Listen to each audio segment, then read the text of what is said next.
सर्व श्री सदस्यांना आज असलेल्या श्री दत्त जयंतीच्या मनपूर्वक शुभेच्छा। तर आज दत्त जयंती आहे आणि या श्री दत्त जयंतीच्या निमित्ताने थोडंफार समर्थ जसा कार्यभाग करून घेतील तसं मी श्री दत्तांचे वर्णन करण्याचा प्रयत्न करेन। समर्थांनी सगळ्यांचे संसार आज उभे केले आहेत। बुडते हे जग देखवेना डोळा, म्हणून कळवळा होत असे।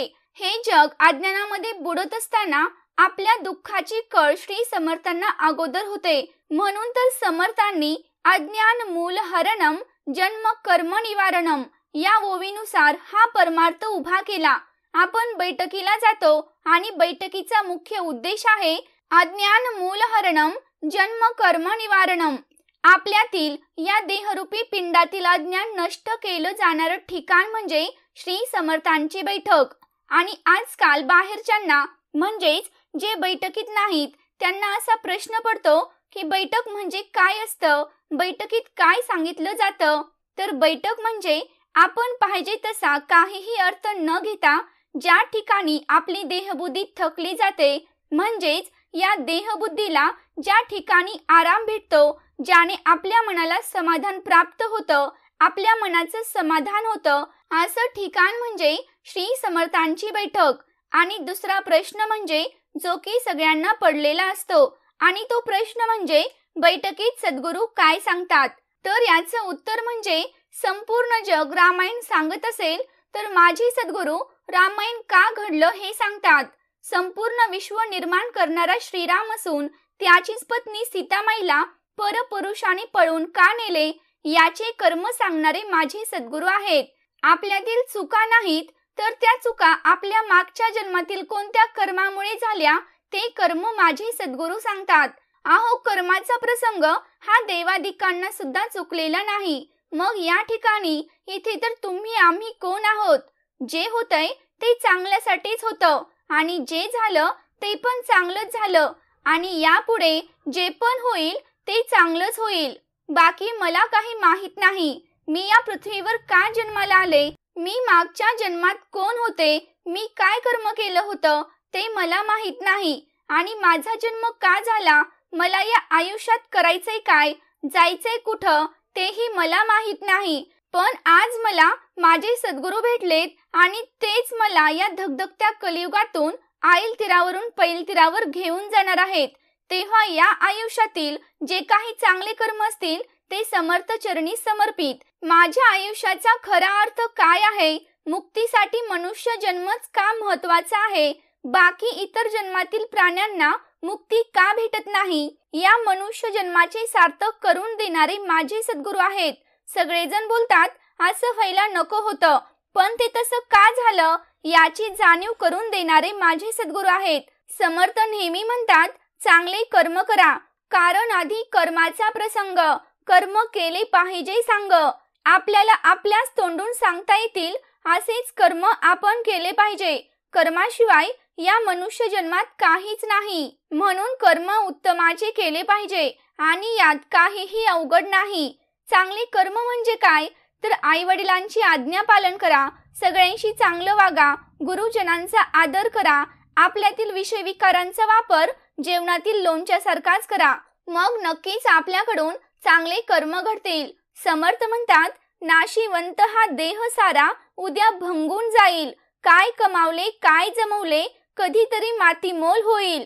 दोन शब्द प्रेमाचे घेरे तू सदामुखी, प्रेमाने जग तू जिंक मग होतील सर्व सुखी। सद्गुरूंनी कधी मानलं नाही जाती भेद धर्म, चांगल्या प्रकारे जाणून घेतलं प्रत्येकाचं कर्म। श्रद्धा ठेवून जो करतो सर्वात श्रेष्ठ भक्ती, सद्गुरू त्यालाच मिळवून देतात मोक्ष आणि मुक्ती।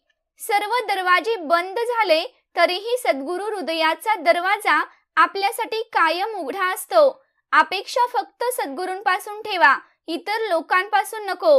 तुम्ही अडचणीत असाल तर सद्गुरू तुम्हाला तारतील, तुम्ही एकटे असाल तर सद्गुरू सांभाळतील, तुम्हाला मार्ग सापडत नसेल तर सद्गुरू दाखवतील, तुमचे अश्रू थांबत नसतील तर सद्गुरू पुसतील, अशक्य तेही शक्य करतील सद्गुरू। एक शब्द आहे नशीब, याच्याशी लढून बघा आणि हरला नाही तर सांगा। अजून एक शब्द आहे तो म्हणजे सद्गुरू, मनापासून बोलून तर बघा आणि मनासारखं नाही झालं तर सांगा. लोक म्हणतात पैसा जवळ ठेवा, कारण वाईट काळामध्ये पैसा कामाला येईल. पण माझे सद्गुरू म्हणतात दररोज नामस्मरण करा, आपल्यावर वाईट काळच येणार नाही. चमत्कार अगदी शेवटच्या क्षणीही होऊ शकतो. मग संकट कितीही मोठं असू द्या, फक्त आपण आपले प्रयत्न आणि सद्गुरू समर्थांवर विश्वास ठेवा. कोणी तुमची साथ देवो अथवा ना देवो, नाराज होऊ नका, कारण सद्गुरूंपेक्षा सुंदर सोबती या जगात कोणीच नाही. ही सत्ता, ही श्रीमंती, ही सुंदरता, ही दादागिरी हे सर्व भाडेकरू आहेत. हे नेहमी घरं बदलत राहतात. हे सर्व आज असेल तर उद्या नसेल. म्हणून अहंकार सोडून नम्रतेत राहण्याचा प्रयत्न करा. घरातून बाहेर पडताना आपल्या देवघरातील देवाला नमस्कार करूनच बाहेर पडा आणि घरी परत आल्यावर सुद्धा त्या देवाचं दर्शन घ्या, कारण तो भगवंत तुम्ही घरी यायची वाट बघत असतो. आपल्या घरी असा नियम बनवा की जेव्हा कधी तुम्ही घरातून बाहेर पडता तेव्हा देवासमोर क्षणभर थांबून, हे परमेश्वरा, तुम्हीही माझ्यासोबत चला असं म्हणा. कारण तुमच्या हातामध्ये भलेही लाखाचं घड्याळ असेल, परंतु त्यावर दाखवणारी वेळ ही फक्त त्या भगवंताच्या हातात आहे.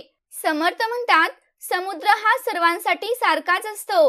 काही जण त्यातून मोती उचलतात, काही जण त्यातून मासे घेतात, तर काही जण त्यात आपले पाय ओले करतात. हे विश्व पण सर्वांसाठी सारखंच आहे. फक्त त्यातून तुम्ही काय घेता हे महत्वाचं आहे. जेव्हा आपल्या समोर प्रसंग उभा राहतो, जेव्हा खूप दुःख होतं, तेव्हा रडू तर येत होतं, पण डोळ्यात ते दिसत नव्हतं. चेहरा कोरडा होता, पण मन मात्र भिजलं होतं. कारण डोळे पाहणारे बरेच असतात, पण मनातलं जाणून घेणारे फक्त सद्गुरूच असतात.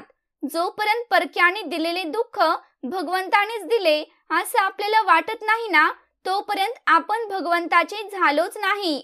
संकटे देवाने आणली तर ती संकट सोसण्याची शक्ती सुद्धा तोच परमेश्वर आपल्याला देतो. समर्थांचे होऊन आपण असं का भ्यावं? नामस्मरणाची काळजी घ्या, म्हणजे काळजी करण्याची वेळच येणार नाही. कोणत्याही संकटाशिवाय मिळणारं यश हा विजय ठरतो, पण अनेक संकटांशी सामना करून मिळालेला विजय हा साक्षात समर्थ सद्गुरूंचा कृपा आशीर्वादच असतो. दुःखाशिवाय आपल्याला सुख भेटत नाही, अंधाराशिवाय आपल्याला उजेड दिसत नाही, निराशेशिवाय आशा नाही, अपमानाशिवाय यश नाही, पराजयाशिवाय जय भेटत नाही आणि सद्गुरूंशिवाय आयुष्यच नाही. जो व्यक्ती कायम दुःखाचे रडगाणे गात राहतो, त्याच्या दारावर उभं असलेलं सुख बाहेरूनच निघून परत जातं. आणि जो व्यक्ती सद्गुरूंवर श्रद्धा ठेवून सद्गुरू इच्छेत इच्छा मिळून राहतो, त्याला सद्गुरू कृपेने सुख प्राप्त होतं. अट्टहासाने जोपासलेला राग, दुसऱ्याने भरलेले कान आणि वैर भावनाच माणसाला अनेकदा हरवतात. हे ज्यांना समजत नाही त्यांना आपण कशाने हारलो हे आयुष्यभर उमगत नाही. आपल्या पाठीशी ना कोणत्या उद्योगपतीचा हात आहे, ना कोणत्या करोडपतीचा हात आहे, पण ज्यांचा हात आहे ना, तो या सर्व सृष्टीचा चालक आणि मालक आहे, हे कधीच विसरू नका. उपासना केल्यावर सद्गुरू खात्रीने रक्षण करतात, पण संकटेही येतातच. हीच परीक्षा असते. जेव्हा संकटे जास्त असतात तेव्हा आपण सद्गुरूंच्या जास्त जवळ असतो. संकटात सद्गुरू साथ देतात. आपल्याला दुःख देणारे ह्या जगात काही कमी नाहीत. हे जितकं सत्य आहे ना, तितकं सत्य हे सुद्धा आहे की आपल्याला सगळ्यात जास्त मायेने जवळ घेणारे फक्त सद्गुरूच आहेत. आशीर्वाद घेता येईल तेवढे आशीर्वाद घ्या, तळतळाट मात्र कोणाचाही घेऊ नका. आपल्या सुखाकरिता इतरांना दुखवू नका. जर आपले डोळे चांगले असतील तर तुम्ही जगाच्या प्रेमात पडाल, पण जर तुमची जीभ गोड असेल तर हे संपूर्ण जग तुमच्या प्रेमात पडेल. माणसाला बोलायला शिकण्यास कमीत कमी 2 वर्षे लागतात, पण काय बोलावं हे शिकायला पूर्ण आयुष्य निघून जातं. आपल्या आयुष्यामध्ये सुख आणि दुःख हे पाहुणे आहेत. ते वारंवार येतील आणि निघून सुद्धा जातील. जर ते आलेच नाहीत तर आपल्याला अनुभव कोठून येणार? जीवन खुश राहून जगायला शिका, कारण रोज सायंकाळी फक्त सूर्यच मावळत नाही तर आपले मौल्यवान जीवन सुद्धा कणाकणाने कमी होत जाते. म्हणून जीवन जगताना नेहमी आनंदात जीवन जगा. कधीही दुःख मानू नका. देव तुटलेल्या गोष्टींचा किती छान उपयोग करतो ना. जर आपल्या वाट्याला दुःख आलं तर लक्षात ठेवा, देव प्रत्येक गोष्टीचा खूप छान उपयोग करतो. जेव्हा ढग तुटतात तेव्हा पाऊस पडतो. जमिनीला भेगा आल्या की शेत बनतं. वृक्ष तुटतो तेव्हा बीज उमलतं आणि बीज अंकुरलं की त्या बीजाचं झाड होतं. तसंच जेव्हा एखाद्या संकटाने, एखाद्या दुःखाने माणूस जेव्हा तुटतो, त्या ठिकाणी खचतो, तेव्हा समजून घ्यायचं की देव आपला उपयोग चांगल्या गोष्टींसाठी करत आहे. प्रत्येक वेळी सद्गुरूंवर विश्वास ठेवा.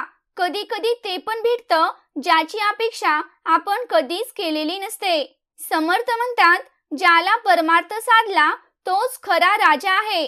जो परमार्थ करत नाही तो एक परीने भिकारी समजावा. कारण परमार्थाची बरोबरी करील असं या जगात काहीच नाही. समर्थांनी म्हणले आहे, परमार्थी तो राज्यधारी, परमार्थी नाही तो भिकारी. अरे या परमार्थाची सरी कोणास द्यावी. म्हणून दुसऱ्याच्या नशिबाची बरोबरी आपल्या नशिबाशी करत बसू नका.